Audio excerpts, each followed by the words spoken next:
जय सबसे बड़ा है इस दुनिया में गुरु चरणों का नाता। सबसे बड़ा है इस दुनिया में गुरु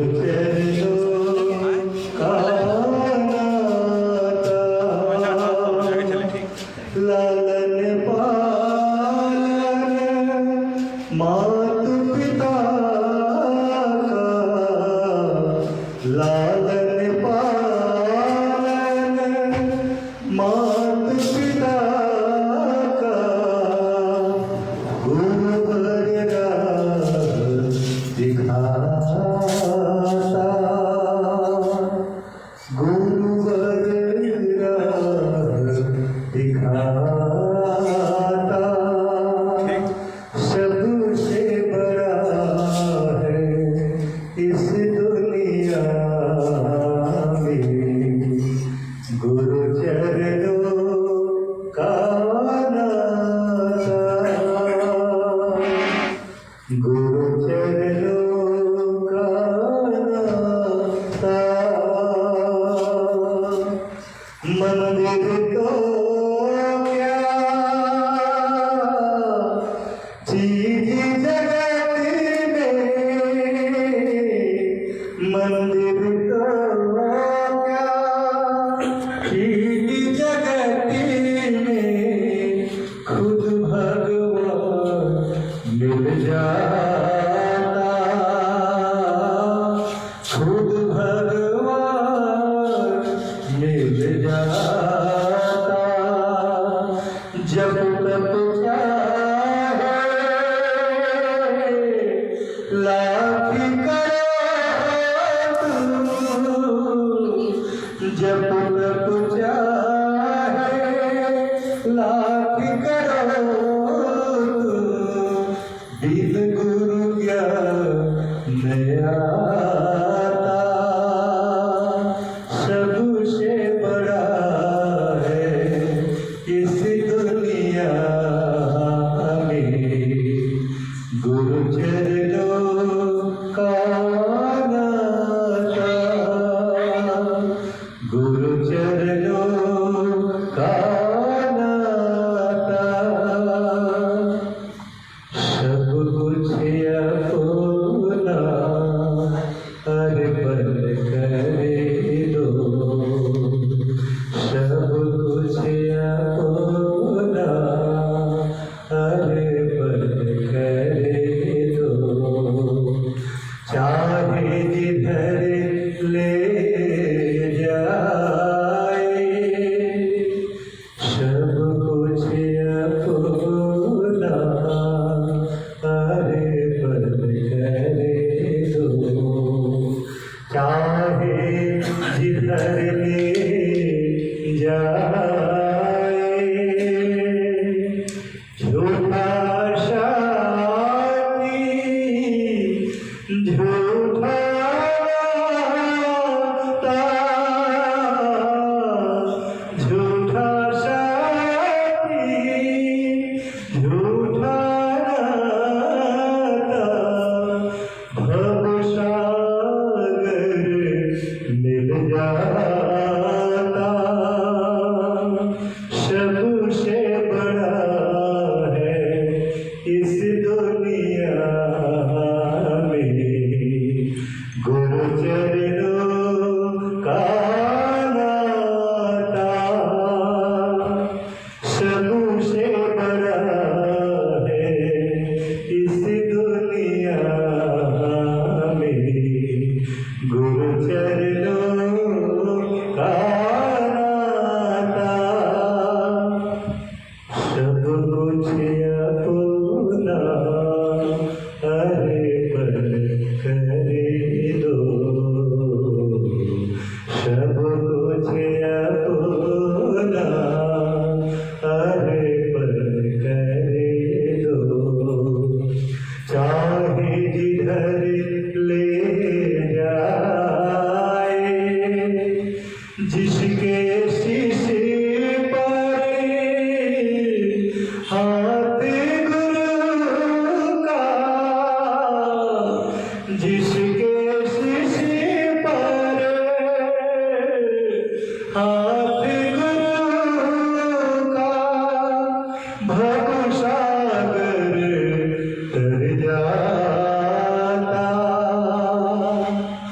भव सागर तर जाता सबसे बड़ा है इस दुनिया में गुरु चरणों का नाता, गुरु चरणों का नाता, गुरु चरणों का नाता।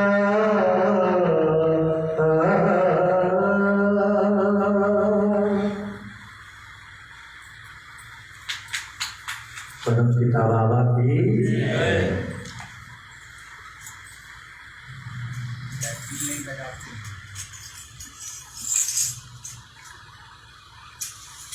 आनंद मार्ग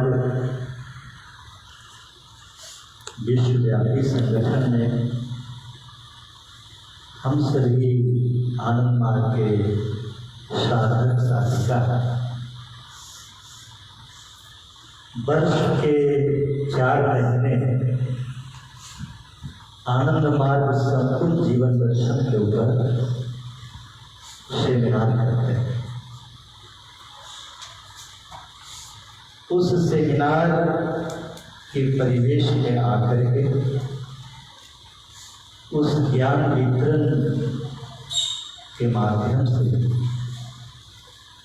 हम भगवान श्री श्री आनंद मूर्ति की प्रदत्त संपूर्ण जीवन दर्शन के सार को, एसेंस को बखूबी आत्मसात करते हैं, इसे समझ लेते हैं। और ये प्रशिक्षक की जिम्मेवारी होती है कि आनंद मार्ग के संपूर्ण जीवन दर्शन जो इस ग्रह विशेष का एकमात्र विकल्प और समाधान है, उसको बड़े ही सरलता से समझा देते हैं। आनंद मार्ग के सेमिनार की विशेषता है। और इस सेमिनार में जीवन दर्शन को सहजता से समझ करके हमें इस परिवेश के बाहर जाकर के भूल नहीं जाएंगे,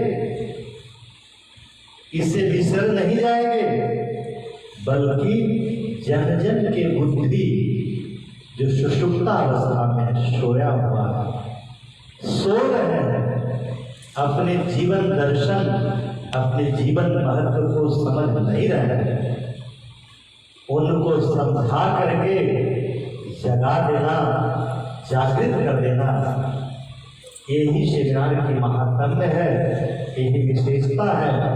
इसी के लिए हम लोग साल के वर्ष के 4 महीने सेमिनार विश्व स्तर से लेकर के ग्राम स्तर तक करते हैं। उसी कड़ी में श्रृंखला में हम सब इस बार कोविड-19 और लॉकडाउन की वजह से ऑनलाइन सेमिनार रीजन वाइड हम लोगों ने पूरे अखिल भारत में किया, पूरे भारत में किया, पूरे विश्व में किया। लेकिन उसके उपरांत भक्तों को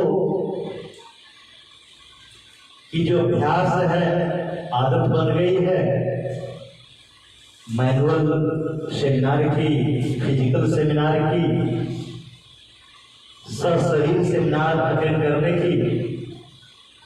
तो उसी कड़ी में उत्तर प्रदेश में खास करके गोरखपुर के भक्त लोगों ने गुजारिश किया, निवेदन किया कि यहाँ पर सेमिनार किया जाए। दादाजी आप आमंत्रित हैं। जैसे ही गोंडा भक्ति प्रधान के को पता चला तो बोले इस सुनहरे अवसर को क्यों खोया जाए, क्यों ना जो गंगा नजदीक में आई है, घर में चल के आई है, अपने दरवाजे तक बुला लिया जाए। उसी कड़ी में आप देख रहे हैं।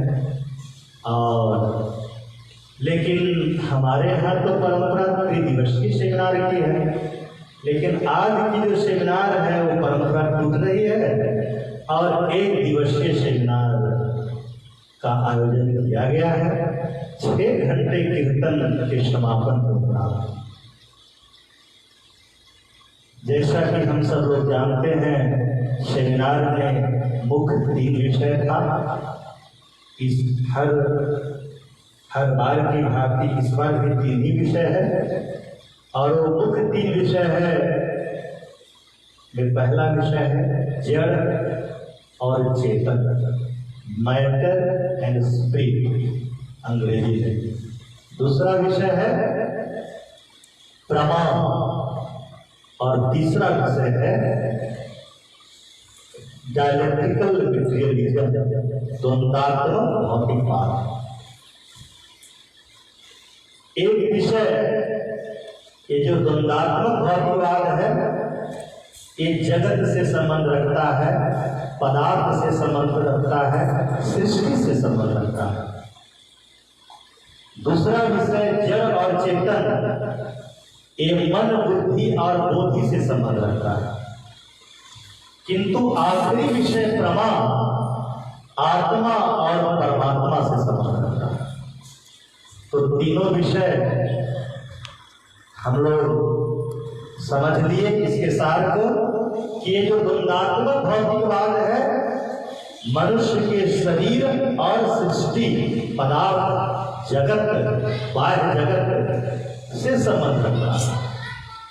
दूसरा विषय मानसिक शरीर से संबंध रखता है, चित्त, अहंकार और बोधि, चित्त, बुद्धि और बोधि से संबंध रखता है। और तीसरा विषय आत्मा और परमात्मा से रखता है। तो हम तीनों विषय के सार को सहजता से सुनते हैं, समझते हैं। पहले वाला एक ही था, तीनों विषय को एक विषय बना करके और 1 घंटे में समाप्त करना है और तीनों विषय की आत्मा सबको समझ में आनी चाहिए। ये बड़ा जटिल जिम्मेवारी है। तो सभी लोग हृदय से जरा झुक करके न बैठे और सीधा बैठे। 1 घंटे की बात है और दिल से सुने, मन को मेरी आवाज की तरफ रखें। कोई अपने घर में नहीं रहेंगे, कोई रिश्तेदारों के पास नहीं रहेंगे। मेरी आवाज का श्रवण करते हुए एकाग्रता के साथ सुनेंगे, तभी आनंद आएगा। बाबा कहते हैं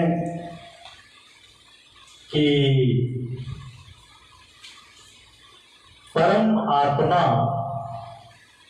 जो सृष्टि का रचयिता है, सृष्टि करता है, वे ही एकमात्र सत्ता है,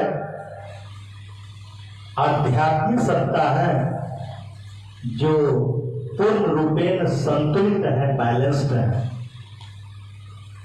परम पुरुष के भीतर ही एकमात्र संतुलन होता है, बैलेंस होता है। बाकी सृष्टि में संतुलन नहीं होता है, सृष्टि में संतुलन नहीं होता है। तो बाबा कहते हैं कि ये सृष्टि परम पुरुष की ही उत्पत्ति है, अभिव्यक्ति है। परम पुरुष अनंत है और उस अनंत एक सत्ता की एक शांत अभिव्यक्ति सृष्टि है, सीमित अभिव्यक्ति ही सृष्टि है। और इसका संतुलन खो गया है। किसकी वजह से खो गया है? प्राकृतिक रूप से सृष्टि भी संतुलित है, लेकिन जब से मनुष्य पैदा लिया तब से सृष्टि का संतुलन खो गया। तो इस धरती में जितने भी निर्जीव और सजीव प्राणी हैं, सबों की वजह से धरती पर, सृष्टि में, ब्रह्मांड में संतुलन रहता है। किंतु मनुष्य की पैदाइश जैसे होती है, सृष्टि, ब्रह्मांड, जगत, ग्रह, नक्षत्र, आकाश गंगा, ये सब के संतुलन नष्ट हो जाते हैं। बहुत गहरी बात बाबा कह रहे हैं। तो आनंद मार्ग का संपूर्ण जीवन दर्शन कहता है कि जब परम पुरुष एकमात्र ऐसे सत्ता है जो बैलेंस है, the entity, the only entity who maintains the equilibrium and equipoise, एकमात्र सत्ता परमात्मा है जिनमें शक्तिगत और भारगत सामंजस्य है, संतुलन है। बाकी मनुष्य के कारण सारे सृष्टि, सारे ग्रहों, ग्रह में रहने वाले घर, समाज, संगठन, परिवार, सबका संतुलन खो गया है। व्यक्ति का संतुलन खो गया। तो व्यक्ति, परिवार, संगठन, समाज, पूरी ग्रह, पूरी देश, अंतरराष्ट्र, पूरा विश्व, पूरी ग्रह, पूरा ब्रह्मांड का संतुलन खो गया है। उसका कारण मनुष्य है, और उसका कारण अच्छा मनुष्य नहीं, उसका कारण भला मनुष्य नहीं, उसका कारण बेईमान, भ्रष्ट मनुष्य, पापी, दुराचारी, दुर्जन, नकारात्मक शक्ति, अविद्या, माया ही मूल कारण है। तो बाबा कहते हैं कि ये जो मेरी सृष्टि है, विद्या माया और अविद्या माया का संतुलन के कारण है। लेकिन आज इस पृथ्वी ग्रह पर अविद्या माया प्रबल हो गई है। इस पृथ्वी ग्रह पर अविद्या माया बहुत प्रबल है। सभी मनुष्य के मन में महत्वाकांक्षा भर दिया है, इतना ज्यादा महत्वाकांक्षा भर दिया है कि मनुष्य स्वार्थी हो गए हैं। और मनुष्य स्वार्थी हो गए हैं, मनुष्य जड़वादी हो गए हैं, भोगवादी हो गए हैं, पदार्थवादी हो गए हैं। इतना ही नहीं, मनुष्य भाव जड़ता से ग्रसित हो गए हैं, डॉगमेटिक हो गए। बाबा कहते हैं कि एक पृथ्वी का संतुलन कैसे बिगड़ा? 3 प्रकार के दर्शन के कारण, जीवन दर्शन के कारण। पहला जीवन दर्शन है सेल्फ सेंटर्ड फिलॉसफी, दूसरा जीवन दर्शन है मैटर सेंटर्ड फिलॉसफी, और तीसरा जीवन दर्शन है डॉगमा सेंटर्ड फिलॉसफी। ये सेल्फ सेंटर्ड फिलॉसफी किसको कहते हैं? स्वार्थ पर आधारित जीवन दर्शन। एक ऐसा जीवन दर्शन जो स्वार्थ पर आधारित है। इसी से पूंजीवाद की उत्पत्ति हुई है, कैपिटलिज्म अस्तित्व में आया। ये क्या चीज है? कैसी मानसिकता है? कहते हैं कि व्यक्ति सोचता है स्वार्थवादी जीवन दर्शन से अगर वो परिचालित है तो सोचता है कि पूरा ब्रह्मांड की समस्त शक्तियां, चाहे वो भौतिक हो, बौद्धिक हो या आध्यात्मिक हो, सबका मालिक मैं बनूं। इसी को सेल्फ सेंटर्ड साइकोलॉजी कहते हैं, इसी को सेल्फ सेंटर्ड फिलॉसफी कहते हैं। पूंजीवाद की आत्मा यही है। पूरे ब्रह्मांड की सारी शक्तियां, भौतिक हो, बौद्धिक हो, आध्यात्मिक हो, सबका मालिक एकमात्र मैं बनूं। बाकी सब जहन्नुम में चला जाए, नरक में चल जाए, मर जाए, मुझे इसका कोई फर्क नहीं पड़ता। ये हुआ पदार्थ पर आधारित मैटर सेंटर जो फिलॉसफी है, वो कहता है सृष्टि ही सब कुछ है, जगत ही सब कुछ है। ये संसार, मायावी संसार का विभिन्न रंग रूप, यही सब कुछ है। इसी के लिए तो हम जन्म लिए हैं मानव के रूप में। जावत जीवेत सुखम जीवित रीनम मृत्वा घृतम पीवेत। जब तक जियो, लाखों करोड़ों रुपया लोन लेकर के, है ना, एक को खुश करने के लिए और आनंद लूटते रहो, भौतिक आनंद लूटते रहो। ऐसी जो मानसिकता है इसको मैटर सेंटर्ड साइकोलॉजी कहते हैं, भोगवादी मानसिकता कहते हैं, पदार्थवादी मानसिकता कहते हैं। और तीसरा है डॉगमा सेंटर्ड फिलॉसफी, भाव जड़ता पर आधारित जीवन दर्शन। ये क्या है? हमारे भाव में, हमारे कल्याणकारी विचार में जड़ता आ गया है, संसार घुस गया है, माया घुस गया है, पदार्थ घुस गया है, भोग भाव घुस गया है, सृष्टि घुस गया है, संसार घुस गया है। इसी को भाव जड़ता कहते हैं, अंग्रेजी में डॉगमा कहते हैं। तो बाबा कहते हैं कि सृष्टि के संतुलन के नष्ट होने का कारण क्या है? मेरी सृष्टि तो मुझसे पैदा लिया है, मैं परम संतुलित हूं, बैलेंस हूं, तो मुझसे जो कुछ भी पैदा लेगा वो तो अच्छा ही होगा ना। बिगड़ के वो क्यों गया? क्योंकि मनुष्य विकसित हो गया। जब तक मनुष्य इवॉल्व नहीं हुआ था, विकसित नहीं हुआ था, सब ठीक चल रहा था। जैसे मनुष्य विकसित हुआ सब गड़बड़ हो गया। क्यों?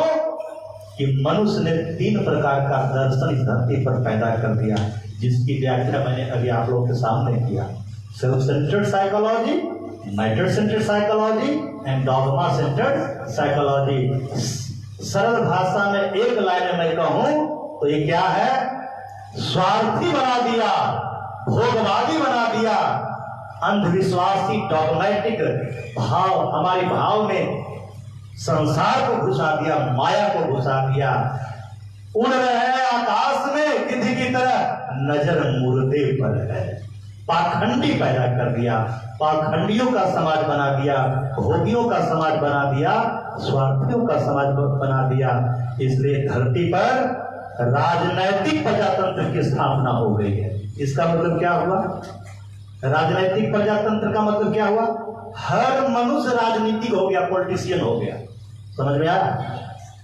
Every human has turn into A political being, not economic being, not a spiritual being, not intellectual being, rather political being। हर मनुष्य राजनीतिक हो गया। ये इसका मतलब क्या होता है? ध्यान से सुनना है। इसका मतलब क्या हुआ? सोचना कुछ, बोलना कुछ और करना कुछ। तुम्हारी माँ भी वैसी है, तुम्हारी बहनें भी वैसी है, तुम्हारे माता पिता भी वैसे हैं, तुम्हारा भाई भी ऐसा है, तुम्हारा सगा संबंधी भी ऐसा है, तुम्हारा आचार्य भी वैसा है, तुम्हारा सन्यासी भी ऐसा है, तुम्हारे इर्द गिर्द में रहने वाले सभी लोग राजनीतिक हो गए हैं, पॉलिटिशियन हो गए हैं, उसी के शिकार हो गए हैं। इसलिए व्यक्ति के जीवन में, पारिवारिक जीवन में, सामूहिक जीवन में, सामाजिक जीवन में और राष्ट्रीय स्तर पर, अंतरराष्ट्रीय स्तर पर, वैश्विक स्तर पर, ब्रह्मांडीय स्तर पर बैलेंस खो गया है, प्रमा खो गया है, संतुलन खो गया है। संतुलन को बाबा हिंदी में शब्द देते हैं प्रमा। क्या कहते हैं? प्रमा। तो बाबा wants to restore the balance in individual life, collective life, in family life, in social life, in organizational life, in planetary life, in universal life।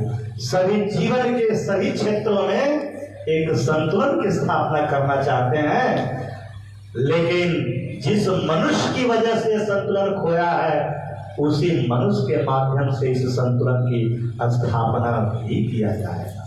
परमपिता बाबा की बात समझ में आ रही है ना सर को? बहुत सरल बात बाबा बोल रहे हैं। ये शरीर के माध्यम से बाबा बहुत सरल बात कह रहे हैं। ये सब तो सोचा भी नहीं था कि क्या बोलना, लेकिन निकल रहा है। तो बाबा कहते हैं जो पहला विषय है हमारा द्वंद्वात्मक भौतिकवाद, डायलेक्टिकल मटेरियलिज्म एंड डेमोक्रेसी। द्वंद्वात्मक भौतिकवाद और प्रजातंत्र, ये हमारा पहला विषय है। ये क्या है? What is this dialectical materialism? Dialectical का मतलब होता है द्वंद्वात्मक, संघर्ष से भरा हुआ, कलह से भरा हुआ, झगड़ा फसाद दंगाओं से भरा हुआ, है ना, लड़ाई झगड़ा से भरा हुआ, युद्ध से भरा हुआ, इसी को द्वंदात्मक कहते हैं। Full of struggle, theory of struggle. एक सिद्धांत है, एक जीवन जीने का तरीका है जो द्वंदात्मक है, कलह से भरा हुआ है, क्लेशपूर्ण है। बेटा माँ में झगड़ा चल रहा है, सास बहू में झगड़ा चल रहा है, आचार्य दीक्षा भाई में झगड़ा चल रहा है, पति पत्नी में झगड़ा चल रहा है, आए दिन डाइवोर्स हो रहा है, क्या क्या नहीं हो रहा है। नकारात्मकता प्रबल है। जो हम कल तक हमसे जुड़े थे आज हमारे शत्रु बन गए हैं। कल हमारे सगे संबंधी थे, हमारे हित की बात करते थे, आज किसी कारण की वजह से हमसे दूर चले गए हैं। चाहे वो महत्वाकांक्षा हो, स्वार्थ हो या कल्याण की भाव क्यों न हो, कहीं ना कहीं तो गड़बड़ हुआ है, बैलेंस बिगड़ा है। और यही कारण है, इसी को कहते हैं द्वंदात्मक भौतिकवाद। एक ऐसा परिवेश जिस परिवेश में हर व्यक्ति के बीच इंटरेक्शन हो रहा है और उस इंटरेक्शन में स्वार्थ, जगत, पदार्थ और भाव जड़ता है। अध्यात्म नहीं है, परमात्मा नहीं है, आत्मा नहीं है, कल्याण नहीं है, संतुलन नहीं है, बैलेंस नहीं। ठीक बात, सब बिगड़ा हुआ है, सबका गड़बड़ हो चुका है और हमको रीस्टोर करना, फिर से इसको बैलेंस लाना है, बैलेंस लाना है। तो बाबा कहते हैं कि ये जो कार्ल मार्क्स की द्वंदात्मक भौतिकवाद है, इस धरती पर उसने क्या कहा? उसने कहा कि मनुष्य की पैदाइश हुई है सिर्फ जगत की प्राप्ति के लिए, संसार की प्राप्ति के लिए, माया की प्राप्ति के लिए, सौंदर्य की प्राप्ति के लिए, धन की प्राप्ति के लिए, प्रतिष्ठा की प्राप्ति के लिए, इज्जत सम्मान की प्राप्ति के लिए। इसी के लिए हमको जीना है। ये द्वंदात्मक जीवन दर्शन के अनुसार क्या? कंचन, कामनी और कीर्ति, संसार चाहिए, धन चाहिए, सौंदर्य चाहिए और भोग चाहिए और नाम प्रतिष्ठा चाहिए। एक दादा बाबा के कमरे में गए और बाबा के कमरे के खिड़की दरवाजा सब बंद कर दिए। अब बाबा से कहते हैं, बाबा जरा हमारी तरफ देखिए सीधे सीधे, मेरे साथ जो हो रहा है क्यों हो रहा है? बाबा ने कहा, क्या हो रहा है? आपको पता नहीं है कि क्या हो रहा है? ये उचित है जो हो रहा है? बाबा कहते हैं, अजी संसार का परिवेश ही ऐसा है, कोई बात नहीं, साधना करते रहो, जम नियम का पालन करते रहो और राजाधिराज योग करते रहो, ध्यान कीर्तन करते रहो, तांडव कौशकी करते रहो, आसन करते रहो, 16 पॉइंट पालन करते रहो, धर्म महाचक्र और सम्मेलन अटेंड करते रहो, धर्म चक्र करते रहो, पांजने करते रहो। ऐसा नहीं कि घोड़ा हाथी बेच के सोते रहो। एक दिन ठीक हो जाएगा, एक दिन सब ठीक हो जाएगा। बोले 45 साल से सब कर रहा हूं, अभी तक कुछ ठीक नहीं हुआ, सब गड़बड़ हो रहा। तो बाबा इधर मनता कि मेरी तरफ देखिए क्यों हो रहा है, मैं सन्यासी हूं, बहुत गड़बड़ मन में आ रहा है, क्यों हो रहा? बाबा मुस्कुरा रहे हैं, बोले कोई बात नहीं जी, सब ठीक हो जाएगा एक दिन। तो मुझे जो हो रहा है आपको अच्छा लग रहा है क्या? भक्त कह रहा है भगवान से, अरे कल्पना नहीं, ये पुराण नहीं है, सच्ची घटना है। बाबा के कमरे में जाके विधाता के सामने भक्त कह रहा है, जो मेरे साथ हो रहा है ठीक हो रहा है क्या? बाबा मुस्कुराते कहे, ठीक हो जाएगा जी, घबराते क्यों, मैं हूं ना। तो 44 साल से कौन था? 44 साल से कौन था? एक बार समझ में नहीं आ रहा कि तुम रहते हो, जब गड़बड़ होता है, चिंतन आता है तो बोलते हैं, बाबा सचमुच में तुम सीरियस हो ठीक करने के लिए? हाँ बाबा, बोले 3 रास्ता है। ध्यान से सुनिएगा, there are only 3 ways if really you are serious to sublimate, rectify yourself। अगर तुम अपने आप को खूबसूरत बनाने के लिए आत्मा के दृष्टिकोण से सीरियसली तैयार हो, तो there are 3 factors to be pursued seriously। 3 रास्ता है जिसको गंभीरता से अपने जीवन में पालन करना होगा। और what are those? वो क्या चीज है तीनों? पहला बाबा कहते हैं कि खूब कीर्तन करो जी, दोनों बाहों को उठा करके 180 डिग्री में उठा करके कीर्तन करो, पूर्ण समर्पण के साथ करो, मोहब्बत से करो, प्रेम से करो।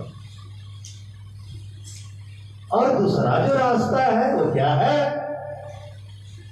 दूसरा रास्ता है फूट फूट कर उनके चरणों को देख करके रो, फूट फूट करके उनके चरणों, कमल जुगल चरणों की तरफ दृष्टि नजराना बना करके उन्हें दीदार करते रहो, देखते रहो। और तीसरा जो है और आखिरी है वो क्या है कि be ready to be insulted by, हर पल तैयार रहो बेइज्जती होने के लिए।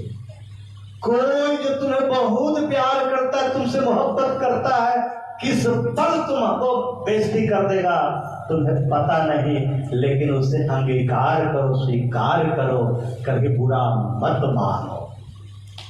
वो अवधूत कहता है बाबा पहला 2 तो बहुत अच्छा है, अच्छा पहला 2 अच्छा, लेकिन जो आखिरी तीसरा है ना ये बहुत कठिन है। किसी के कहां से आ गया?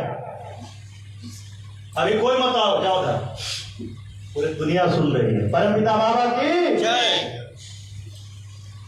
बाबा कहते हैं, ये जो बाबा, ये भक्त कहता है बाबा ये जो 2 है ना, पहला बड़ा सरल है, दोनों भुजा उठा करके पूर्ण समर्पण के साथ मैं कीर्तन कर लूंगा बाबा, और नकल करके, एक्टिंग करके, अभ्यास करके, आदत बना करके रो भी लूंगा। लेकिन ये जो तीसरा है ना, बेइज्जती होने के लिए तैयार हूं, कोई भी बेइज्जती कर दे और मुझे कोई फर्क न पड़े, मैं बैलेंस मेंटेन करूं, प्रमाण मेंटेन करूं, बेइज्जती हो तो भी, it is absolutely impossible, unfeasible, ये असंभव बात है। बाबा कहते यही तो जो तीसरा है जी, इसी से तो सब मनुष्य को परम पुरुष महान बनाते हैं। जिसने बेइज्जती होना स्वीकार किया, इंसल्ट को अंगीकार किया, वही महान बनता है। एक बहुत खूबसूरत हृदय कहानी याद आ गई। एक फकीर गांव की तरफ जा रहा था, रास्ते में वर्षा होने लगी और उस वर्षा के क्रम में ही कई बार वर्षा छूट गया। एक नए वर वधू शादी किया था, पत्नी को लेकर अकेले बड़ी खुशी में जा रहा था, मस्ती। लेकिन जिस रास्ते से गांव जा रहा था, कच्ची रोड था, कीचड़ था, आगे आगे फकीर जा रहा था। फकीर अपने परमात्मा, अपने खुदा के साथ रूहानी मोहब्बत में मदमस्त था। वो पीछे झांक करके नहीं देखा था कि अभी अभी आज ही नई वर वधू शादी किया है, बेचारा अपनी खुशियां जाहिर मनाने के लिए अपने मस्ती होकर के वो भी चल रहा है, अपने मूड में चल रहा है, फकीर अपने मूड में चल रहा है। लेकिन जिस रास्ते से चल रहा है वो कीचड़ का रास्ता है, तो फकीर मस्ती में, कीर्तन के धुन में उसके पैर से पीछे कीचड़ है ना, कीचड़ छिड़क गया और दोनों की जो सुंदर शरीर था कपड़े से सजा हुआ वो गंदा हो गया। गुस्से में दोनों आकर के फकीर को 2 झापड़ मारते।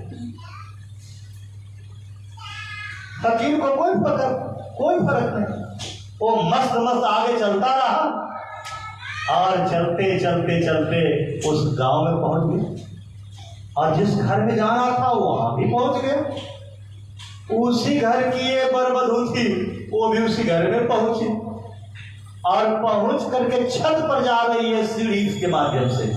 गांव में सीढ़ी होता है, कच्चा सीढ़ी होता है, बांस वाला नहीं, लेकिन प्लास्टर नहीं हुआ था, शायद हो गया था प्लास्टर, हाँ प्लास्टर हो गया था। तो उसी से बरबधू नीचे एकदम झूलते हुए साड़ी से ऊपर चढ़ रही थी और ऊपर चढ़ी रहा था, ऊपर से दोनों धड़ाम नीचे गिरा और गिर के फट गया सर। अब सब लोग सोचे, बोले अरे क्या हो गया। साधु बाबा संत महाराज फकीर के होते हुए ये बरबधू के साथ अपशकुन हो गया। तो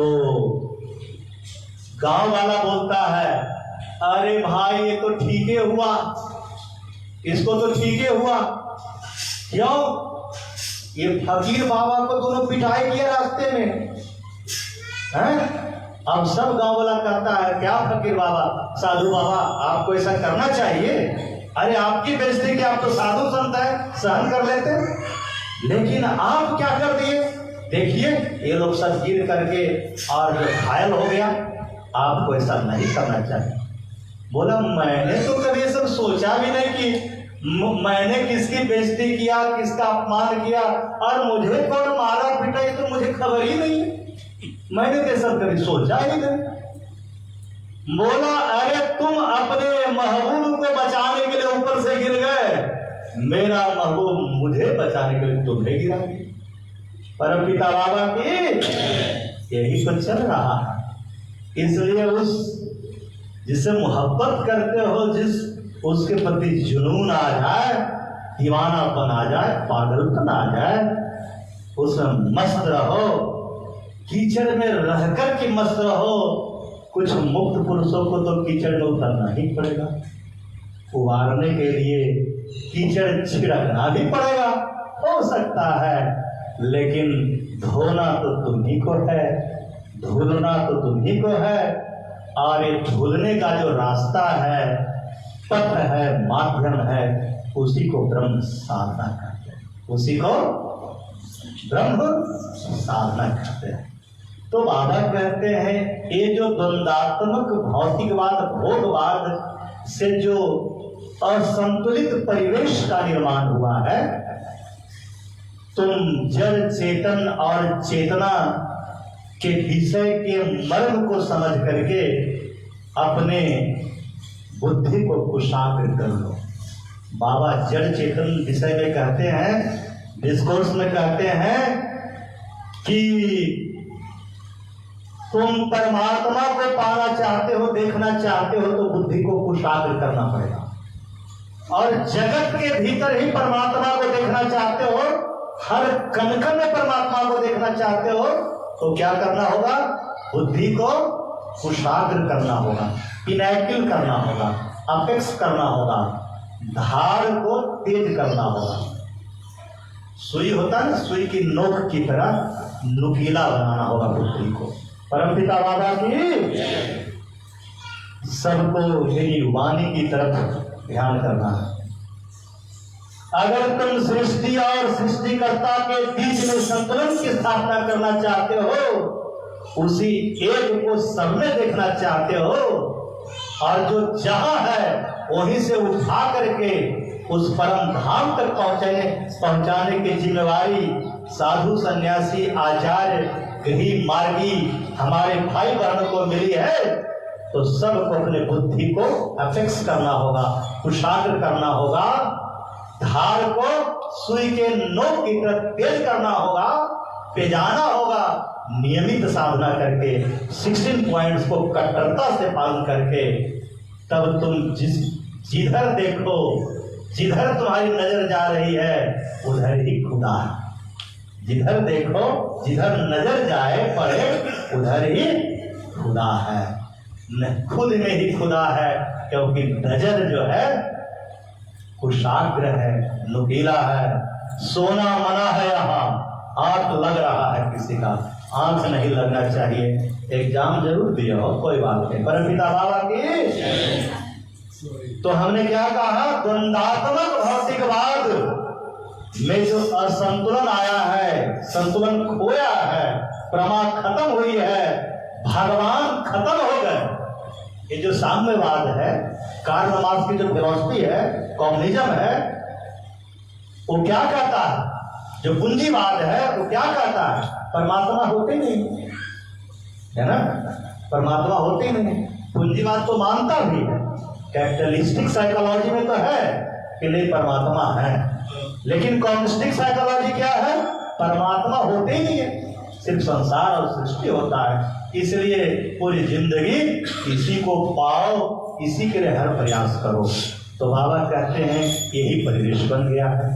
इसलिए दुनिया जो ढोंग भी करता है साधना करने का, सेवा करने का, नजर तो मुर्दे पर ही है, गिद्ध की तरह है उसकी। अंतिम बात यही है कि धन चाहिए, संसार चाहिए, सौंदर्य चाहिए, वस्तु चाहिए, पदार्थ चाहिए और सृष्टि चाहिए, सबका मालिक मैं बन जाऊं। यही भाव है, प्रबल भाव यही है। तो बाबा कहते हैं इसको खत्म करने के लिए इस धरती पर क्या मन को कुशाग्र करना होगा, और कुशाग्रता की जो एकमात्र साधना है वो आनंद मार्ग के पास है, किसी और के पास नहीं है।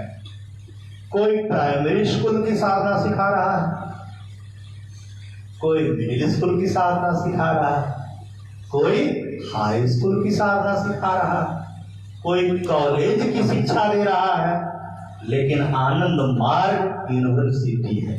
क्या है? यूनिवर्सिटी है। पीएचडी की शिक्षा दे रहा है, अध्यात्म की शिक्षा दे रहा है, आत्मा परमात्मा की शिक्षा दे रहा है। कह रहा है इस यूनिवर्सिटी में किसकी पढ़ाई होती है? परमात्मा की पढ़ाई होती है, आत्मा की पढ़ाई होती है। कॉलेज में भी आत्मा की पढ़ाई होती है ना। हाई स्कूल में हो सकता है आत्मा परमात्मा और सृष्टि दोनों की पढ़ाई हो रही हो, ठीक है। और प्राइमरी स्कूल में संसार की पढ़ाई हो रही है, नर्सरी क्लास में सिर्फ संसार की ही पढ़ाई हो रही है, वो भी अच्छा से नहीं, लेकिन पढ़ाई सब जगह चल रही है। इसलिए कुछ भी पूरा का पूरा खराब है हम ऐसा नहीं कर सकते, क्योंकि बाबा कहते हैं सब लोग जाने अनजाने मेरी ही तरफ चल रहे हैं, लक्ष्य की तरफ ही चल रहे हैं। जो आज मेरे पास पहुंचे हैं, कुछ लोग इंतजार कर रहे हैं, पहुंचने वाले हैं, कुछ लोग हजारों साल के बाद पहुंचेंगे, मगर पहुंचेंगे जरूर।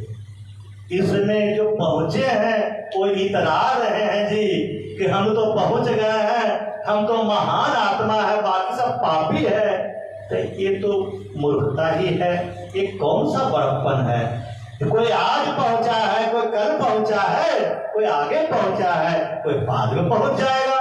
पहुंचना तो सबको ही है, पहुंचेंगे ही। क्यों? पहुंचना कहाँ है भाई? This is zero distance. पहुंचना कहाँ है? कोई तुम और हो तो तुम कोई और होगे तभी तो पहुंचोगे। तुम तो सब के सब वही परमात्मा, तुम सब के सब कौन हो? वही परमात्मा हो। तो जो परमात्मा उसको कहाँ पहुंचना है? देयर इज जीरो डिस्टेंस है, कोई दूरी ही नहीं है जहां पहुंचना है। सिर्फ समझने की बात है, जगाने की बात है। कोई सोया हुआ है, उसको जगा दिया तो क्या हुआ? कितना किलोमीटर तय किया? वहीं पे वही था, उसे बेड पर सोया हुआ था, है ना। उसको खाली जगह, उठ, गेट अप। ज्योति दीदी को 3 दिन से जगा रहे हैं, जग तो रही है, थोड़ा और सो लेते हैं, इतने चला है। जगना तो है ही है, भले जिया जग जाती है, आज रोती भी है। कल गा रहे थे रात में, हम लोग का भजन संध्या चल रहा था, तो सबसे बड़ा दुनिया गुरुचरणों हम पहली बार देखे, दिल से खूब चिया रो रही है, खूब फुट फुट के रो रही है। इसका फेवरेट सॉन्ग है। तो भक्ति तो है, लेकिन सो जाता है 5-11 बजे तक तो सोए रहती है ना। तो क्यों 2 बजे तक पढ़ती है? भाई रूटीन को बदल दो, है ना। रूटीन को बदल दोगे तो ए वाला भी ठीक हो जाएगा, ओ वाला भी ठीक हो जाएगा, ए भी मिल जाएगा, ओ भी मिल जाएगा। नहीं तो न माया मिली ना राम मिला, है ना। न ए मिलेगा ना ओ मिला, ए तो खोया ही है, वो भी खो जाएगा। इसलिए बैलेंस चाहिए, न ए बिगड़े ना वो बिगड़े, न ए गड़बड़ है ना वो ठीक है, और न वही खाली ठीक है ये गड़बड़, ऐसा नहीं है, दोनों ठीक है। क्यों बाप ठीक है तब बेटा गड़बड़ कहां से जाए? खाली समझाने की बात है। बाप को चाहिए कि बेटा को समझा दे। तभी तो चार्ल्स मैके ने कहा the child is the father of the man. एक बच्चा ही तो पिता है, कल पिता बन जाता है। और आज का बच्चा तो सचमुच में आजकल फादर है, जन्म लेते 1 साल का बच्चा कहता है, एक कीर्तन में 3 घंटे का कीर्तन चल रहा था, उसके बाद फिल्मी गीत लगा दिया, तो कहता है कीर्तन करने के बाद 3 घंटे बाद मन नहीं भरा है। बॉलीवुड वाला ये क्या बोलते हैं, फिल्मी गीत सुनते हैं। साल भर का बच्चा बोला, तो बाप है कि नहीं? बाप है कि नहीं? अब तो धरती पर जो पैदा ले रहा है सब बापे पैदा ले रहा है, माँ बाप सब, बच्चा कोई नहीं है।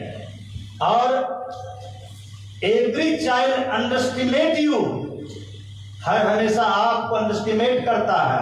Beware of, be very careful, और इंटरटेन और रिस्पॉन्ड दें। उन बच्चों को रिस्पॉन्ड करिए, समझाइए, क्योंकि बहुत ऊंची और भटकी हुई आत्मा सब आई है, जो हजारों साल से सिद्ध पुरुष लोग थे, भटक रहे थे, वो सब आ गए हैं। उनको परिवेश दीजिए, जगा दीजिए, है ना। परिवेश देंगे तो देखेंगे।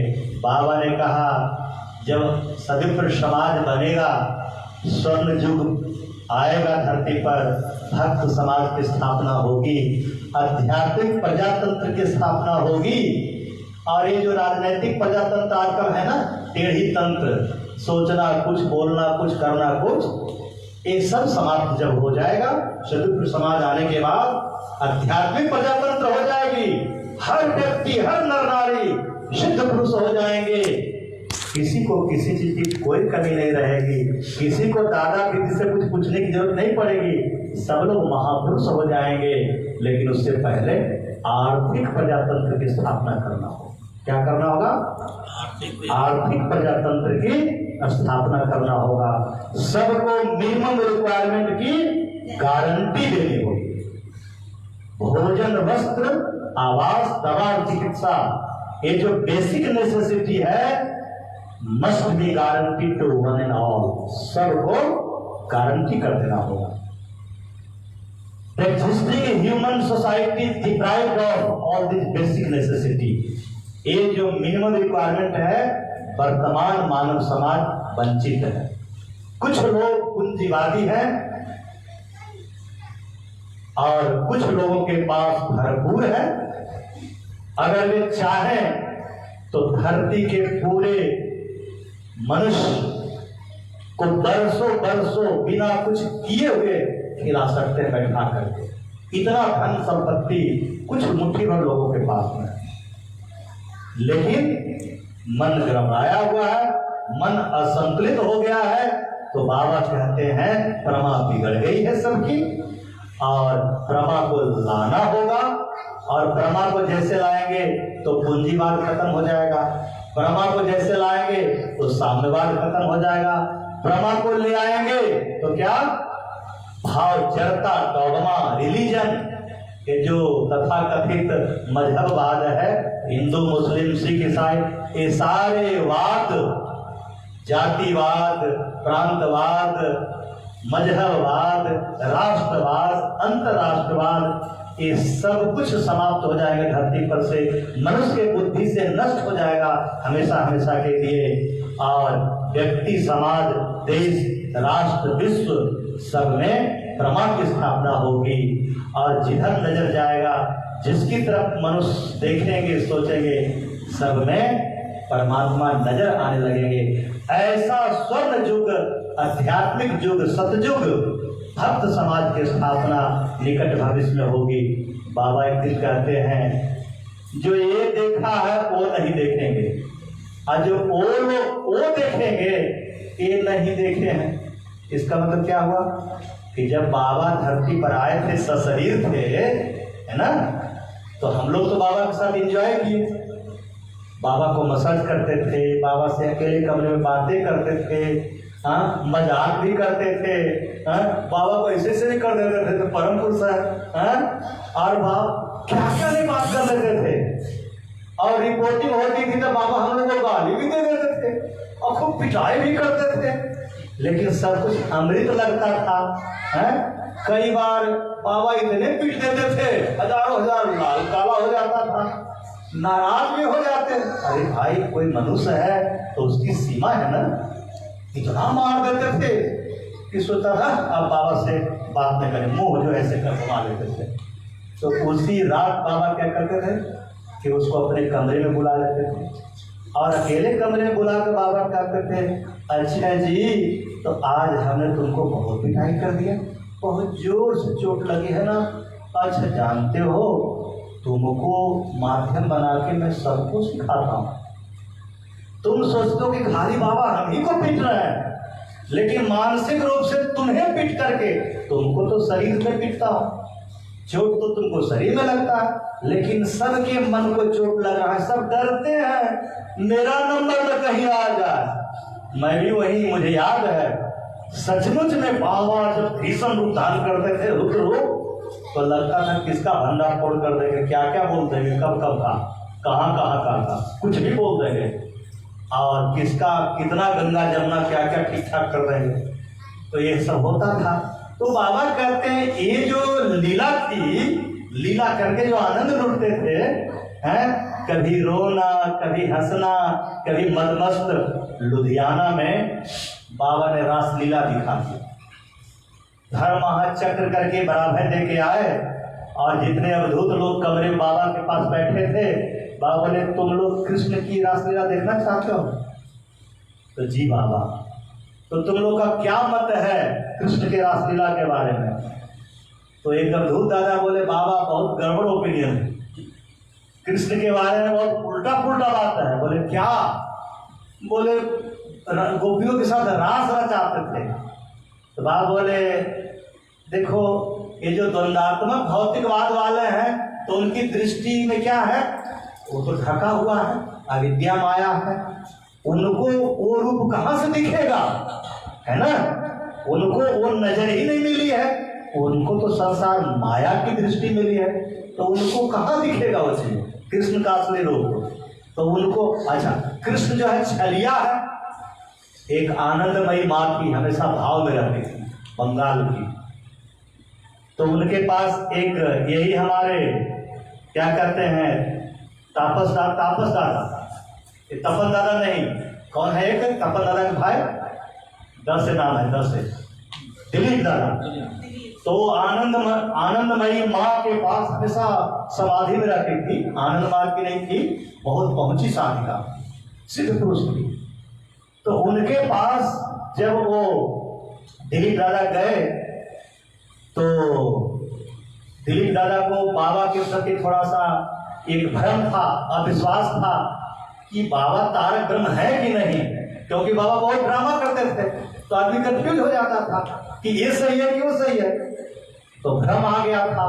तो देवराहा बाबा के पास गए थे, माता अमृतानंदमयी के पास गए थे, और यूपी में कई और बाबा थे उनके पास गए थे, गोमती बाबा के पास गए थे राजस्थान में, न जाने जहां हरिद्वार में कितने बाबा के पास गए थे, लेकिन सब बाबा के पास गए, तथाकथित बाबा के पास, सबने कहा और कि तुम सही जगह पर हो, चरण को कस के पकड़े रहो। तो वही बात आनंदमयी माँ कहती है, उनके मन की बात, दिलीप कस के पकड़े रहो, अरे मेरा ही छलिया है वो बाबा आनंद मूर्ति, मेरा ही छलिया है, मुझसे प्रेम करता है, हम दीवाने हैं उसके, हम दोनों में बहुत दोस्ती है, प्रेम है, वो छलिया है, छलिया जल्दी नहीं समझ में आएगा, लेकिन चरण को पकड़े रखना। खराब से खराब स्थिति आ जाए, कभी मत छोड़ना। पकड़े रहोगे तो सब कुछ स्पष्ट हो जाएगा, क्लियर हो जाएगा, सब पा भी लोगे। लेकिन जब परीक्षा लेंगे, first terminal, second terminal, third terminal pass कर देते हैं। कहते हैं 6 परीक्षा पास कर देता हूं, लेकिन जो 7वां परीक्षा है उसमें मुश्किल है पास करना, क्योंकि अपने ऊपर से ही विश्वास खत्म कर देता हूं। बाकी जो 6 परीक्षा है वो तो मैं कृपा करके पास कर देता हूं। तो 7वीं परीक्षा में कैसे पास करोगे? तो कहोगे, हे प्रभु, मैं तुमको पकड़ सकता हूं क्या? बिल्ली का बच्चा बन जाओ, बिल्ली है ना, अब परम पुरुष को बिल्ली बना दो। हे परम पुरुष मेरे बिल्ली, मुझे पकड़ लो, मैं तुझे बंदर नहीं चाहिए, मैं बंदर का बच्चा नहीं, मैं बिल्ली का बच्चा हूं, तुम्हारा बच्चा हूं, तो मुझे पकड़ लो। बिल्ली अपने बच्चे को पकड़ता है, अब बंदर अपने माता पिता को पकड़ता है। तो बच्चे तो कमजोर होते हैं ना, एक डाली से दूसरे डाली उछलेगा तो छूट जाएगा, हाथ गिर जाएगा। लेकिन बिल्ली अपने बच्चे को खुद पकड़ लेती है, तो जितना उछलो, जितना इधर उधर करो, बच्चा नहीं छूट सकता है। इसलिए बाबा से ही कहना है, अरे मेरी क्या औकात है कि मैं आपके चरण को पकड़ लूं? पकड़वा दो प्रभु। जब पकड़वा दोगे तो भव सागर से पार कर जाएंगे। तुम पकड़ा दिए, उसी समय हम मुक्त हो गए। नहीं पकड़ाए तो गर्दन के ऊपर तलवार लटका दिया हो। विराट रूप देख करके भी समाधियां, सैकड़ों समाधियों की अनुभूति करके छत पर चढ़ करके भी नीचे गिर जाओगे।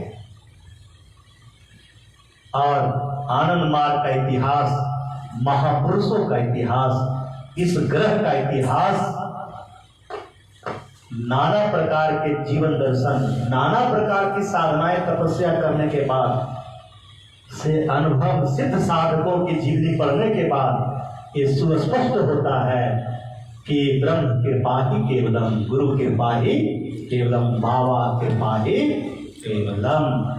कोई जीव शिव को प्राप्त नहीं कर सकता अपनी साधना, अपनी इच्छा, अपनी अभ्यास के बदौलत। अगर कभी वो पहुंच सकता है तो उन्हीं की कृपा की बदौलत, करुणा की बदौलत। और हम सभी साधकों को उनके बताए पथ पर चलते रहने से निश्चित ही बाबा ने बार बार हमें आशा का संचार दिया है, आश्वासन दिया है कि तुम लोग हमेशा मेरे ही गोद में रहते हो जी, एक पल के लिए अलग नहीं हटते हो। तो तुम जो ब्रह्म साधना करते हो, ढोंग मत करना, आलस निद्रा तंद्रा में साधना मत करना, सीरियस होकर साधना करना। 10 मिनट की साधना करो, लेकिन 10 मिनट में कहो कि हम बाबा को पा लेंगे, ठीक है? 10 मिनट की साधना करो, लेकिन संकल्प के साथ बैठो कि 10 मिनट में ही हम बाबा से मिल लेंगे। जयपुर में की सांगानेर कॉलोनी में एक करीब आशीष नाम का बच्चा था। ये 93 की घटना है। मैं उसको दीक्षा दिया कमरे में, उस समय 13 साल का बच्चा था। मैं बोला जाओ बेटा उस कोने में बैठ करके और तब तक मत उठना जब तक बाबा ना आ जाए। और मैं दूसरे कमरे में चला गया। 1 घंटा हो गया, 2 घंटा वो आ ही नहीं रहा। सब बोले देखिए क्या हो गया, पहुंच तो नहीं गया तो उसके बाद रो रहा। तब बोले दादा रो रहा है, छोड़ दो। आया, उसके बाद फिर खिलाते हंसते हुए आया, बाबा से मिल लिए, बाबा आ गए। बाबा बहुत प्यार किए, चॉकलेट भी दिया। तो उसके मन में हमने बैठा दिया कि तुम जब तक तुम बाबा से नहीं मिलो उठना ही मत। तो उसके भीतर जो संकल्प आ गया ना कि हम नहीं, जब तक बाबा से नहीं मिलेंगे तब तक उठेंगे नहीं। तो हर व्यक्ति जो आधा घंटा 1 घंटा 10 मिनट साधना करते हैं सुबह शाम, इसी संकल्प के साथ बैठेंगे तो बाहर में ना दिखे, भीतर दिख जाएंगे। पूरे ना दिखे, थोड़ा दिख जाएंगे, थोड़ा नहीं दिखेंगे, आंसू आ जाएगी, भाव आ जाएगा। यही तो आश्वासन है, यही तो सिग्नल है कि मैं आ गया। बाबा एक बार हमको बोल रहे थे, अच्छा तुम लोग कीर्तन करते हो, कीर्तन करते हो तो मैं आता हूँ। फिर बाबा हमको कहते तुम तो करते हो तो मुझे आना ही पड़ता है। तो फिर बाबा बोलते अच्छा बताओ तो कैसे समझो कि मैं आ गया। फिर बाबा एक दिन कहते हैं तुम तो भरत गोयनका के यहाँ दिल्ली जा रहे हो कीर्तन करने ना। हम कहे जी बाबा मैं वहाँ रहूँगा। फिर बाबा कहते अच्छा तुम कैसे जानो कि मैं आ गया। तो हम बोले बाबा आप ही बता दीजिए। बोले जब तुमको खूब रोना आने लग जाए ना समझना मैं आ गया। सच्ची घटना है कि उस दिन बहुत अच्छे से जनरली लोग बजाने वाले और गाने वाला रहते तो मैं कल ही गाता हूँ। उस दिन कोई आएंगे अच्छा बजाने वाला, सब मुझे ही गाना बजाना पड़ रहा, ढोल को पीटना पड़ रहा। ये शुभ अवसर है कि मुसीबत है? ये शुभ अवसर है कि मुसीबत है? एक बार एक दादा कपाली साहब ना शमशान से आए और बोले अच्छा है, क्या बोलते हैं, क्या तो खराब, अरे ये बहुत बड़ा अच्छा, क्या बोले, कट गया रात, अच्छा है मैंने, क्या बोलते हैं जिसको फालतू चीज कहते हैं ना, पार कर गया, क्या बोलते हैं उसको, हाँ अच्छा है मैंने पार कर गया। ये हेडक, हाँ ये जो साधना है ना कपा, शमशान में जाना पड़ता है, वर्षा हो रही है, उसी रात में खूब नींद भी आता है क्योंकि 12 बजे रात में जाना होता है, और उस रात में स्पेशल नींद आता है, बढ़िया नींद आता है। ओह कहाँ से पच्चड़ फंस गई वाला साधना। अब उठना पड़ेगा, जागना पड़ेगा, जाना पड़ेगा, शमशान जाना पड़ेगा। तो बिहार भागलपुर के ये हरिंदर जी थे, कपाली हरिंदर जी, बोले आज जो है बखेड़ा पार कर गया है ना, हेडक खत्म हो गया, कर लिया पूजा, हेडक खत्म हो गया। तो बाबा साहेबगंज की तरफ से आ रहे थे, भागलपुर जा रहे थे ट्रेन से, गाड़ी रुकी थी तो ये लोग सब लोग वहां जाकर के बाबा को रिसीव करने के लिए गए थे, मिलने के लिए उस स्टेशन पर। तो बाबा कहते हैं उसी हरिंदर जी को कि हो हरिंदर, हमर जो साधना छे इ तो हेडक छे न हो, माने मैंने जो साधना दिया है कपाली साधना तो हेडक है ना, मतलब अच्छी तरह से कट गया ना तुम्हारा हेडक। तो समझ गया बाबा, रात में बोले थे, दो साधकों के बीच में बोले थे, तब बाबा बोले मैं तुम लोग को ये साधना दिया हूं कि परमात्मा बन जाओ, और तुम मेरी साधना को हेडक कहते हो, सिर दर्द कहते हो। बाप वहीं पर साष्टांग प्रणाम किए, रोने लगे, बाबा ऐसा गलती नहीं होगा। कहने का मतलब है कि आधा घंटा जब तुम बैठोगे साधना में तो दिल से करोगे, बस मिल जाएंगे, उनसे मिल लेंगे। जब ये आरजू रहेगी, जुनून रहेगा, पागलपन दीवानेपन रहेगा, तो कोई उनका दीवाना हो मूर्ख है क्या? वो तो दीवानों की ही खोजने आया है, पागलों की जमात बनाने ही आया है। अब कब बनेगा ये जमात, उसी की इंतजारी चल रही है, हैं? इंतजार देर है अंधेर नहीं है, बनेगा। जो ए देखा है वो नहीं देखेगा, जो ओ देखेगा ए नहीं देखा है। बाबा सशरीर आए तो आने वाले समय जो सदुप समाज का भोग करेंगे, आनंद भोग करेंगे, तो आज वाले लोग नहीं कर सकते हैं जो बाबा के साथ भोग किए हैं। ये बात जब मैं फेसबुक पर लिखा तो ये फीएस का एक मार्गी, फीएस जब बाबा 79 में यूरोप की यात्रा पर थे तो फीएस के एक मार्गी लिखते हैं कि दादा यही बात मैंने बाबा से पूछा कि बाबा प्रभु कब बनेगा, सदुप समाज कब बनेगा, इसकी स्थापना कब होगी? तो बाबा कहते हैं उस समय तुम नहीं रहोगे, लेकिन जो तुम्हारी बेटी 7 साल की वो रहेगी। तो this incident is the incident of 79। तो 79 में वो बच्ची 7 साल की थी, तो वो उसके उपस्थिति में सदुप समाज बन जाएगा। तो 79 से जोड़ लो, 7 साल और जोड़ दो, इसका मतलब जो जो इस उम्र में रहेंगे उस समय सब देख सकते हैं, क्योंकि बाबा ने कहा है, उसने लिखा फेसबुक पर कि बाबा मेरे सामने ऐसा कहा। तो बहुत लोग उसको एंजॉय करेंगे और बहुत लोग एंजॉय नहीं करेंगे, है ना दादा? बहुत लोग, लेकिन एंजॉय कौन करेंगे? सब तो बाबा के ही गोद में रहेंगे। हो सकता है ये शरीर बदल बदल के फिर आ जाएंगे और वो और अच्छा से देखेंगे, और अच्छा देखेंगे सभी को समाज, है ना? जहां ध्यान अपने फुल स्विंग में रहेगा, ये तो जिया तो देखेगी ही, और वो दोनों ही सब देखेंगे, सब देखेंगे। पूनम देखेगी, वो क्या कहते हैं वीरू देखेंगे, सब लोग देखेंगे भाई। का वीरू के पापा परम पिता बाबा की, श्रीवास्तव जी आप हैं। इसलिए अब तो यहीं ठहर जाइए, अब ज्यादा नहीं, उत्तर मिल गया ना, यहीं ठहर जा, आगे नहीं बढ़ना। अब भी कन कन में, घर घर में, बच्चे बच्चे में, दीवार सब में एकदम बाबा मैं लाना है। 6 घंटा कीर्तन से काम नहीं चलेगा, हर पल कीर्तन चले। तो अब ऐसा करना है, इन सुविधाओं का सदुपयोग करना है।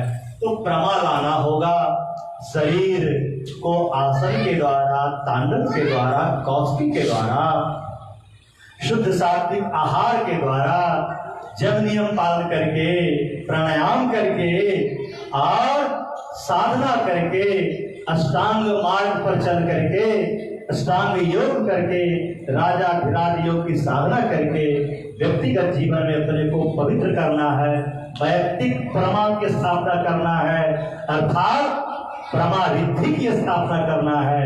और इस धरती पर जितना भी, पृथ्वी के सतह पर जितनी भी संभावनाएं हैं, पोटेंशियलिटीज है, चाहे एग्रीकल्चर के क्षेत्र में हो, फ्लोरिकल्चर के क्षेत्र में हो, हॉर्टिकल्चर के क्षेत्र में हो, डेयरी के क्षेत्र में हो, बी कीपिंग के क्षेत्र में हो, सेरिकल्चर के क्षेत्र में हो, किसी भी ब्रांच में हो, सभी क्षेत्रों में बाहरी जो सरफेस लेवल की जो पोटेंशियलिटी है, अकॉर्डिंग टू जियोलॉजी, जो है ना, भूगर्भ होता है ना, पृथ्वी की सतह जिसको क्रस्ट कहते हैं, तो उसके सतह पर जितना है उसको सरफेस एनर्जी को हम यूज करेंगे।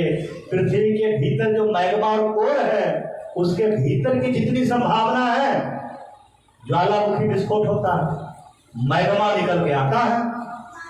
तो हमें ये विज्ञान विकसित करना होगा, टेक्नोलॉजी विकसित करना होगा कि whenever there is an eruption, volcanic eruption, जब कभी भी ज्वालामुखी फटता है, 1000 किलोमीटर तक जाता है, मनुष्य को खत्म कर देता है, मानव सभ्यता को नष्ट कर देता है। We must develop a technology by which we can utilize for the generation of electricity through this exposure of magma which has come from inside. जो भीतर से ज्वालामुखी निकल के आया है, लावा, उसको हम इलेक्ट्रिसिटी जनरेट कर सकते हैं। तो टेक्नोलॉजी हमको विकसित करना होगा। तो बाबा कहते हैं धरती के नीचे वाला जो क्षमता है, पोटेंशियलिटी है, और कोर में है, जहां निकेल होता है, फेरस होता है, नीफे होता है, नीफे निकेल और कोर बनता है उसी से, और है ना, सही बात। और मैग्मा होता है उसके इंटरमीडिएट स्टेज में, मेडिकल स्टेज में, और सरफेस के ऊपर होता है जो दिख रहा है सारा जगत में। ईस्ट में भी है संभावना, वेस्ट में भी है, नॉर्थ में भी है, साउथ में भी है, इंडिया में भी है। विश्व के 145 समाज में सारी संभावनाएं बाबा ने दिया। 145 समाज में पृथ्वी के ऊपरी सतह, भीतरी सतह, सारे ऊर्जाओं को विकसित करने के लिए, मैक्सिमम यूटिलाइजेशन के लिए हमें टेक्नोलॉजी, हमें विज्ञान विकसित करके इसका उपयोग करना सीखना पड़ेगा। तब गरीबी समाप्त हो जाएगी, धरती पर आर्थिक प्रजातंत्र आ जाएगा, कोई व्यक्ति भूखा नहीं मरेगा, किसी व्यक्ति का कोई शोषण नहीं करेगा।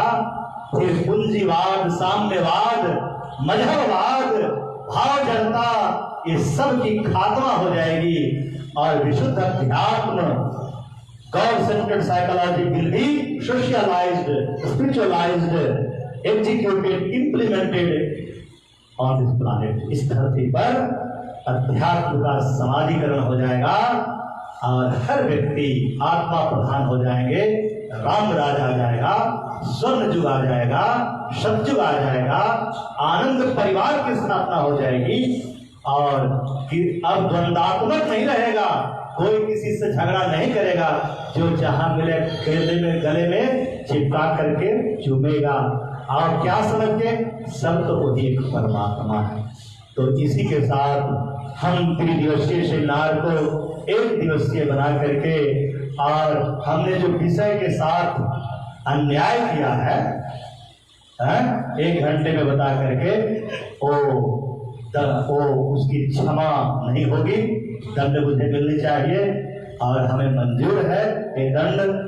और मैं समझता हूं कि विषय सबको समझ में आ गया, सबको समझ में आ गया क्या कि द्वंदात्मक भौतिकवाद को प्रौद्ध के माध्यम से, है ना, सदिप्र समाज की स्थापना करके सदगुरुओं का नेतृत्व दे करके प्रजातंत्र में अगर सदिप्र नेतृत्व में आ जाए तो बहुत खूबसूरत है प्रजातंत्र। लेकिन अगर प्रजातंत्र में बाबा कहते हैं शिक्षा नहीं है, नैतिकता नहीं है और सामाजिक अर्थनैतिक राजनीतिक चेतना का जागरण नहीं हुआ है, मिनिमम रिक्वायरमेंट की गारंटी नहीं मिली है, शोषण खत्म नहीं हुआ है, तो बाबा कहते हैं 5 तत्व के नहीं रहने से प्रजातंत्र असफल हो जाता है।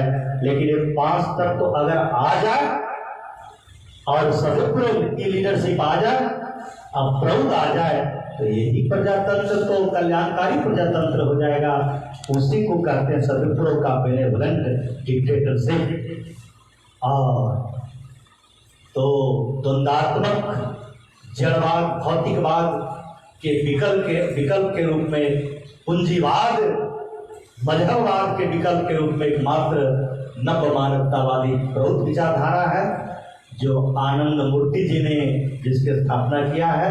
हम सभी बाबा के बेटे बेटियां मिल करके लाखों करोड़ों पॉम्पलेट बना करके घर घर तक इसको पहुंचाएंगे, प्रौद्ध की विशेषता बता करके, नव मानवतावाद की विशेषता बता करके, राजा धीराज योग साधना की विशेषता बता करके, माइक्रोवाइटम विज्ञान जो क्वांटम फिजिक्स, न्यूक्लियर फिजिक्स और क्लासिकल फिजिक्स का विकल्प है, इस माइक्रोवाइटम फिजिक्स को बता करके हम इस धरती पर एक माइक्रोवाइटम सभ्यता का निर्माण करेंगे, जो कहेगा, क्या कहेगा कि ब्रह्मांड का कि जो बिल्डिंग ब्लॉक है, ब्रह्मांड एक मनुष्य की शरीर की तरह है और मनुष्य का शरीर जिस प्रकार से कोशिकाओं का समूह होता है, कोशिकाओं के द्वारा बनता है, जैसे सेल से टिश्यू बनता है, टिश्यू से ऑर्गन बनता है, ऑर्गन से सिस्टम बनता है, सिस्टम से बॉडी, फिजिकल बॉडी बनता है, उसी प्रकार से ब्रह्मांड माइक्रोवाइटा का बना हुआ है? और इसी माइक्रोवाइटा से क्वांटम पार्टिकल बनते हैं, इसी क्वांटम पार्टिकल से बाद में क्या बनता है? बिग बैंग थ्योरी के मुताबिक स्टार बनता है और यही स्टार से गैलेक्सी बनता है, इसी गैलेक्सी से पूरा ब्रह्मांड बनता है, यूनिवर्स बनता है। इस प्रकार से हम पूरा ब्रह्मांड का बिल्डिंग ब्लॉक क्या हुआ, पूरे ब्रह्मांड का सेल क्या हुआ फिजिकल बॉडी के अनुसार, माइक्रोवाइटा हुआ। और माइक्रोवाइटा कुछ और नहीं है, बाबा कहते हैं ये तो मैं तुम लोग को हंसाने के लिए कह रहा हूँ, ये माइक्रोवाइटम दरअसल क्या है? परम पुरुष की कृपा है। क्या है? परम पुरुष की कृपा है। तो माइक्रोवाइटम अब ये कोई पार्टिकल नहीं है, क्वांटम पार्टिकल नहीं है, ये क्या है? This is the desire of परमा पुरुषा, this is the grace of परमा पुरुषा, this is the compassion of परमा पुरुषा। और परम पुरुष की कृपा, करुणा, कंपैशन, ग्रेस, दया ही सृष्टि है और हम वही हैं। हम क्या हैं? उनकी कृपा करुणा है और हम सब माइक्रोवाइटम है, पॉजिटिव माइक्रोवाइटम है और हमें सब मिलाकर के सृष्टि है। और जब हम हैं तो परम पुरुष है और जब परम पुरुष है तो हम हैं एक दूसरे के पूरक हैं। बाबा, मिशन, संगठन सब एक दूसरे के पूरक हैं। न बाबा बड़े हैं, न मिशन बड़ा है, न संगठन बड़ा है, बल्कि एक दूसरे तीसरे के बिना किसी का महत्व अधूरा है। भगवान को भक्त के बिना कैसे जानेगा कोई, सब कुछ विशेषता होने के बाद भी। इसलिए भगवान है तो भक्त है, और जब भक्त है तो भगवान का महात्म्य है। इसलिए हम सभी एक दूसरे के पूरक हैं। इसी को ब्रह्मा कहते हैं, इसी को संतुलन कहते हैं, इसी की स्थापना हम सबको करनी है। परमपिता बाबा की। लेकिन ये आएगा जब मन हमारा इनैक्टिव होगा, कुशाग्र होगा। कैसे होगा? पानी पूरी खा के, मालपुआ खा के, क्यों नहीं, मालपुआ भी खाएंगे, पानी पूरी भी खाएंगे, है ना, सोने का हलवा भी खाएंगे, पिज्जा भी खाएंगे। हाँ, आजकल मेरा चल रहा है, पिज्जा भी खाएंगे, सब खाएंगे, अच्छा अच्छा चीज, सात्विक चीज। लेकिन संसार की सेवा एक हाथ से, दूसरे हाथ से परम करो, इसी को बैलेंस करते हैं। तो मन को कुशाग्र करो, संसार में रहो। कौन छोड़ने किसको करता है? सबसे मोहब्बत करो, खूब अच्छा से करो, प्रेम से करो, लेकिन मन को कुशाग्र करके प्यार करना होगा सबसे। और यही संतुलन है, क्योंकि परम पुरुष बैलेंस है तो हम भी बैलेंस हो जाएंगे। ऐसे राधा कृष्ण में कोई अंतर नहीं रहता है। यही लुधियाना में बाबा बोले, देख लो रासलीला क्या है। बाबा ने जैसे कृपा किया, सब के सब रोने लगे, फूट फूट कर रोने लगे, सब एक दूसरे को पकड़ रहे हैं और सब आगे बाबा को पकड़ लिए। बाबा के एक एक बॉडी को सब, जिसको जहां जो पुरुष मिला उसी में लिपटा हुआ बाबा के पास। बाबा कहते हैं, मुझे छोड़ दो जी, मुझे छोड़ दो जी, हमसे दूर हो जाओ जी। कहां से? जब शक्ति दे दी तो कोई हटेगा हमसे? बाबा कहते हैं, यही तो कृष्ण की रासलीला है जी, यही तो कृष्ण गोपियों के साथ करते थे, छू देते थे, समाधि में जाता था, लिपटी रहती थे। कैसे छोड़ेगा भगवान को? दुनिया को जो सोचना सोचते रहो, वो तो आनंद में है। यही रासलीला है, यही परम पुरुष की लीला है। तो परमपिता बाबा की। और हम इसी के साथ त्रिदिवसीय सेमिनार को, एक दिवसीय सेमिनार को 1 घंटे में यहीं पर विराम देते हैं। परमपिता बाबा की। आप लोगों ने बड़ा धैर्य से मुस्कुराते हुए और एकाग्रता के साथ, कुशाग्रता के साथ श्रवण किया, आत्मसात किया और ये संकल्प लिया कि यहाँ से जाने के बाद हर दिल में गुदगुदी ला देंगे, हैं? यही अनुपम, अतुलनीय, रहस्यमय संवाद जीवन दर्शन को बता करके उसके व्यक्तित्व में विप्लव ला देंगे, क्रांति ला देंगे, उन्हें भी प्रगतिशील बना देंगे। इसी के साथ आप सबको प्रणाम करते हुए, सबके भीतर वही एक बैठे हुए चश्मे वाला, धोती कुर्ता वाला को प्रणाम करते हुए मैं अपने वाणी को विराम देता हूँ। नमस्कार। परमपिता बाबा